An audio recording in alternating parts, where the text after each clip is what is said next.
Welcome to Pastoral Care Committee. So we have 4 people here today who are going to talk mostly about how we're faring.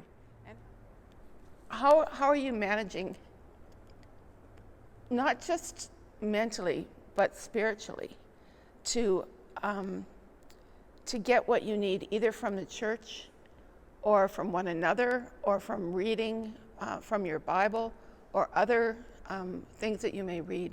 How's your spiritual life holding up? I'm very fortunate that I have an app on my phone that is Pray As You Go, and it is I believe it's from the Jesuit community in England. It was recommended to me by Archdeacon Toth a few years ago. I find it very helpful. First thing in the morning, with coffee, of course, I go into a secluded place and have the app on my phone. It's beautiful music. There's a reading for the day, a reflection, and I find it very helpful. It's helped to give me roots and keep me sane all this time. Now, interestingly enough, today I was talking with a friend who is really grieving the loss of a family member. And I hadn't even done my morning reflection with my app yet, but I went to it, and it was like serendipity. There it was. The reading for today was Ecclesiastes, and what was going through my head, there's this time for all seasons. There's time for everything, and that's what I was trying to communicate with her. So I thought, wow, that's not the only time that this has happened to me. Because I felt that was I meant to be doing this kind of thing. Yeah. There's something, Richard Rohr is a Franciscan theologian and neat guy, and so I've listened to a lot of his podcasts and over again, but he feels very deeply that spiritual transformation comes about through great love and great suffering, and sometimes both together. But boy, I have felt that in these days of and more the suffering part, but it's not without hope. So I feel like I'm living maybe more honestly in my need for God and just reaching out, crying out to God, sometimes just almost in desperation of, like, I've got to hang on to you, like, help me out through this. And some of you know, my very dearest friend from high school just died in the States, and her funeral was not quite 3 weeks ago, and I couldn't be there.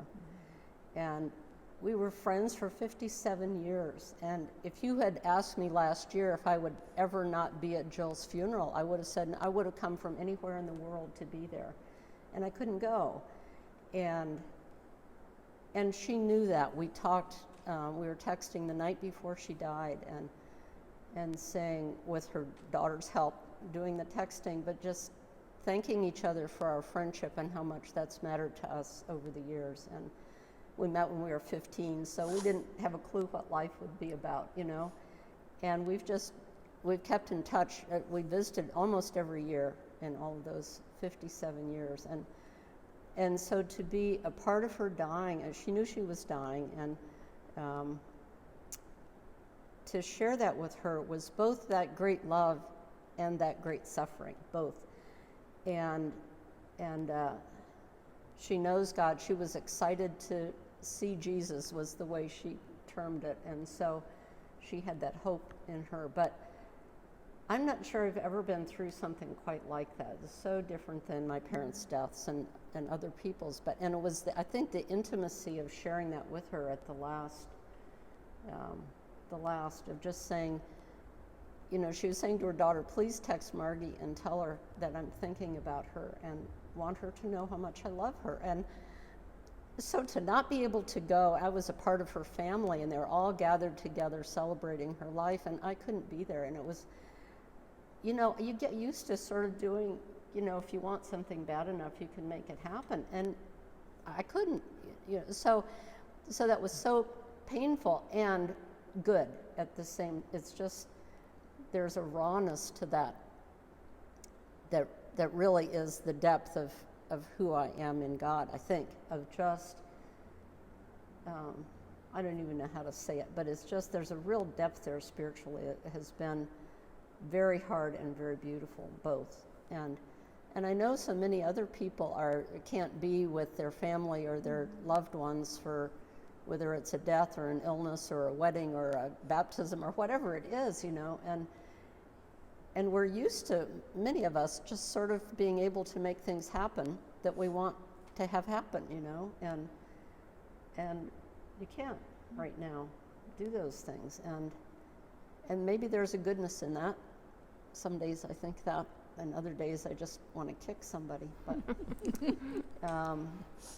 but so my spiritual life, I feel like, is more vibrant than it ever has been in terms of daily devotion and times of prayer and contemplation and all of that.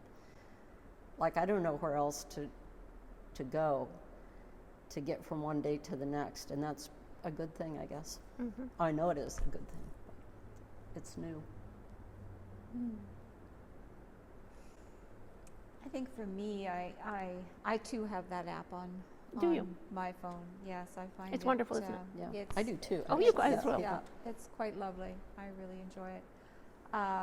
My day always starts with prayer and ends with prayer, and I find that's really sustaining for me in my life right now. I feel like a lot of people, there's such a confusion, a sense of why is this happening, and why now, and why me, and, you know, just, as somebody who's involved in 3 faith communities, there's a sense of not being able to reach out or touch the people that you really would like to reach out and touch. People like you in your loss, and other people I know that are also struggling and going through loss or serious illness of a loved one, and not being able to be physically present with them, not being able to hold their hand, to sit and pray with them. That's very, very difficult. I've talked with my colleagues on that, and I think they all feel exactly the same way. We feel, as clergy, I think we feel that it's not that we're not doing our job, but we feel that we're not doing what we're called to do in the way that we've always understood it to be. And yet, we're finding other ways of being and doing and ministering and reaching out and touching that's beyond the physical touch and beyond the actual being present physically with someone. It's been challenging, and it's been wonderful too, because out of that has come many, many blessings, many blessings. And I feel that I'm very fortunate to be able to do what I do and to have the emotional and physical health to be able to continue to do it. So it brings me peace, I think, at a time when there's not a lot of peace at the moment.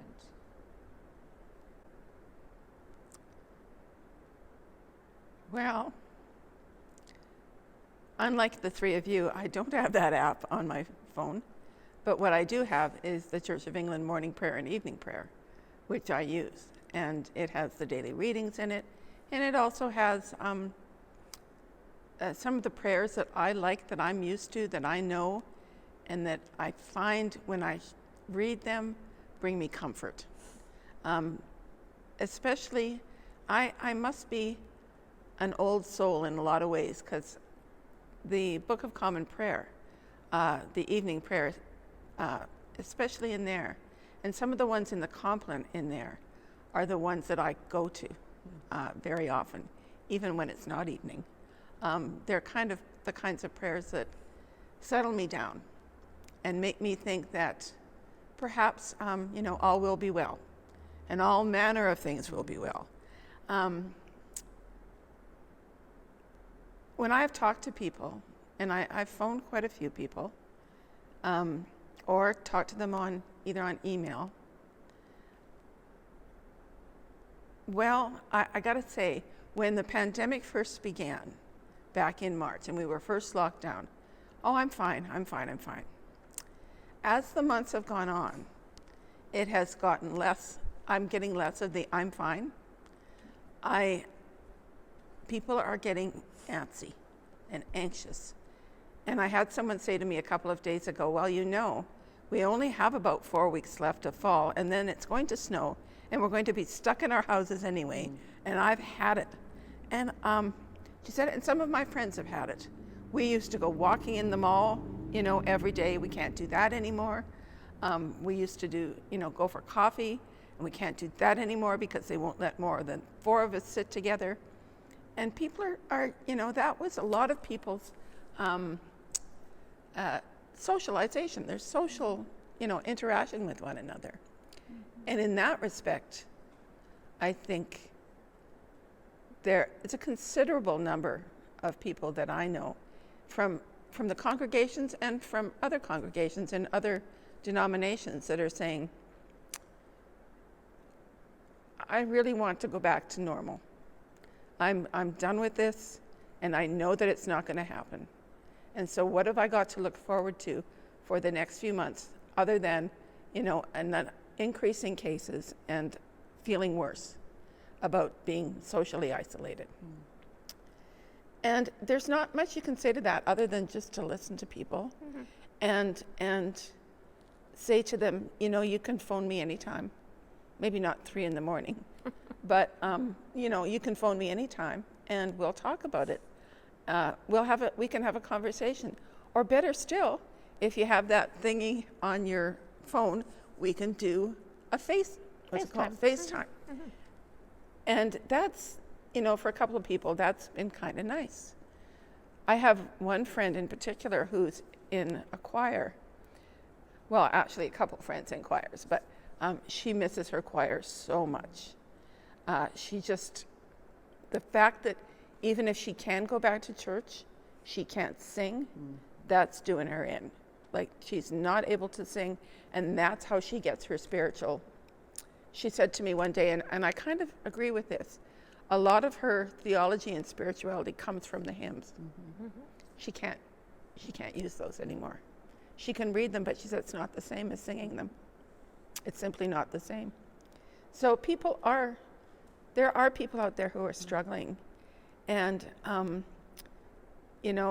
we reach out to as many as we can, but I'm really saying to people, if you need somebody to talk to, we're available. All of the clergy know all the people who are on the pastoral care team, and we would all be willing to chat with people, or maybe in our next chat to have a couple of people actually come and talk with us. I thank you for listening. We may have gone on a little bit longer than I thought we would, but there's some wisdom in this group that it is important, I think, for me to hear, and probably for others.